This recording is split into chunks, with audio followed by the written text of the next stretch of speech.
My mother, on one of my visits, she shows me this red lacquer box that is filled with 156 letters that my German grandfather, Otto Karl Hartmann, wrote to my grandmother in Berlin while he was away fighting in World War II.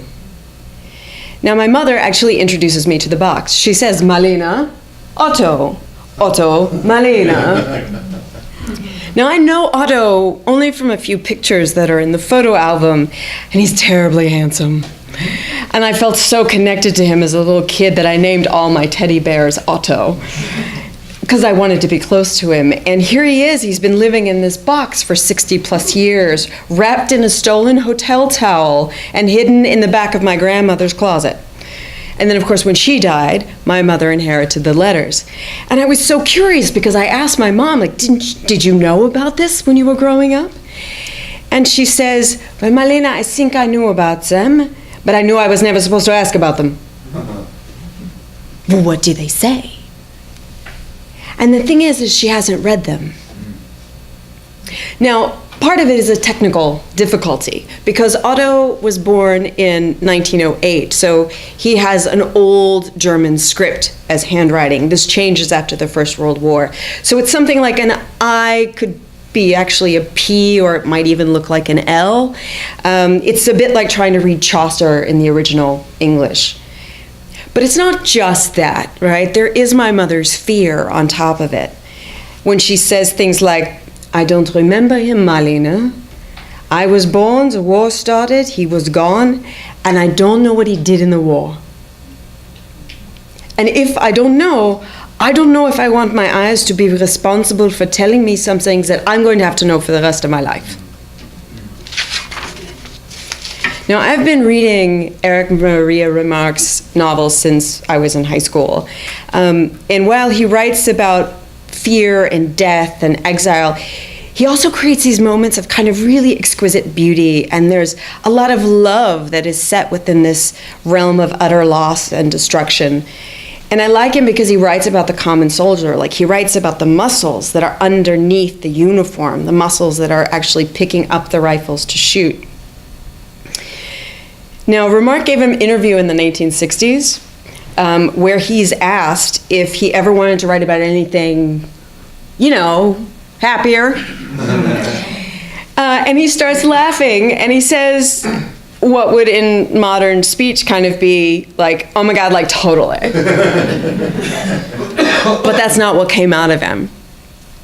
So my mother and I, we are in this antique mall on Summer Avenue in Memphis, Tennessee, and we find a German grammar book. And the first page of the grammar book actually has the script from the old German and what it is into the new German.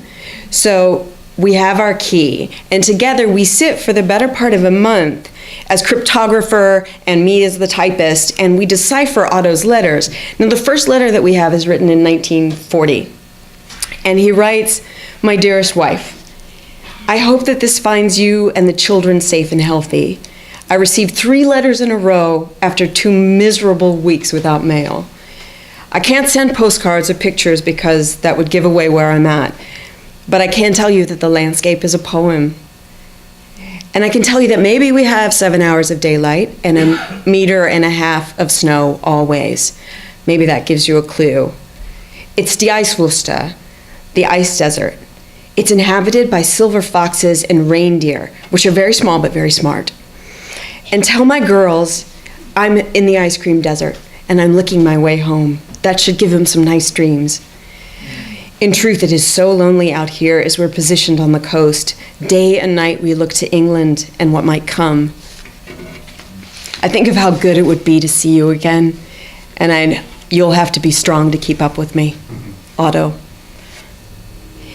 Now, in Remarque's novel, which is about the First World War, All Quiet on the Western Front, the main character has these lines where he says, we are not youth any longer. We don't want to take the world by storm. We are fleeing. We fly from ourselves, from our life. We were 18, and we'd begun to love life and the world, and we had to shoot it to pieces.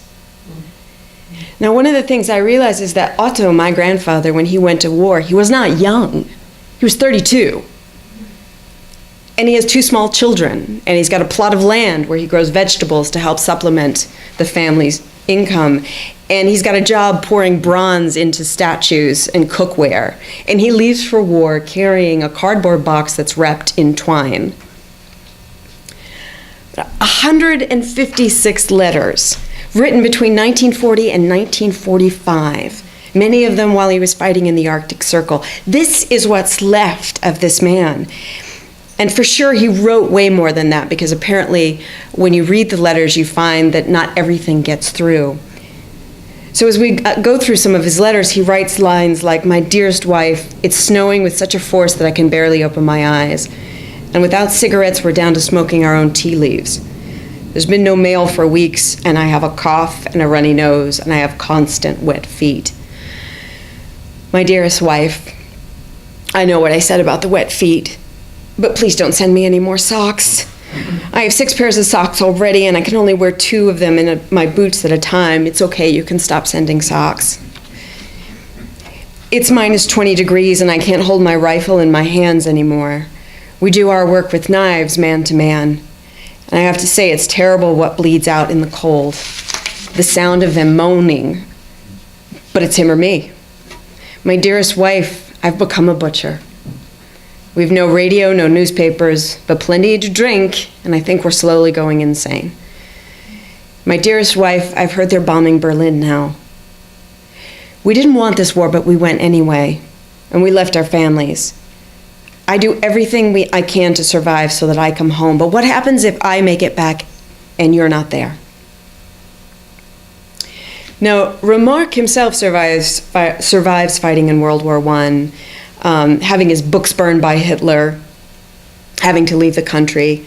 And he says, "I know all too well that all love has the desire for eternity, and therein within lies that eternal torment, because nothing lasts, absolutely nothing." One of the greatest things that I found in these letters is that Otto is also a romantic in his own way. And he says, "My dearest wife, I have bought your present, an anniversary present in Norway. I wanted it to be a surprise, but in case something happens to me, I want to at least tell you that it's a radio." But it's not just any radio. It's black wood, and it shines like silk. It has 2 speakers. It's big enough to stand on the kitchen table. You can listen to the news. The kids can listen to music. And I've packed it in a crate, and I keep it in the back of the truck that I'm driving. You can't believe how beautiful it is. I can't believe I've got something this beautiful. I don't know how I'm going to get it back to you in Berlin. If I send it by post, it's going to arrive smashed or conveniently lost. But until I figure it out, I will look after it as though it were as precious as you. A few months later, "My dearest wife, I've already packed the radio in a crate, but everyone says it's too heavy and that it's too big, and no one is willing to take it with them on leave. My dearest wife, the radio, I've tried everything, but no one will take it. They say it's too big to carry, but there's music inside. I wanted so badly for you to be happy on your anniversary, but unfortunately, you have to live without it until I can bring it myself. My dearest wife, once more the radio lives." Me was a close call. And then finally, a year and a half after he starts writing this, he writes a letter that says, "The radio is alive and I'm bringing it home. It's a short leave, but I'll be there." And he does. In 1943, he brings it home to my grandmother, and that's the last time that they see each other. Otto keeps fighting, and he ends up all over Europe, sort of crisscrossing it in a way that is astonishing to us nowadays. But the final letter that he writes home is in Christmas of 1944 to 45. It's 5 months before the war ends, basically. And he goes missing after that. I was always told as a kid that he was lost in the war, which makes me think of like a little kid who let go of their parents' hands. But the last letter begins, "My dearest wife, looking around, I can tell that it's the 6th year of war. We don't need anything for Christmas here. It would just make us happy to know that you're still alive. Picture it. In the bunker, we are 6 men and 1 is on guard. We have a little branch as a tree with 2 candles and writing paper cut into strips for tinsel, and each of us goes into their own thoughts. That last letter from home is read again like a talisman. Only the thunder of artillery in the background brings us back to the present when someone says, "How much longer?" And we wonder if this is going to be the last time for us out here. How was Christmas by you? I hope you could at least bake a cake. Otto. Thank you very much.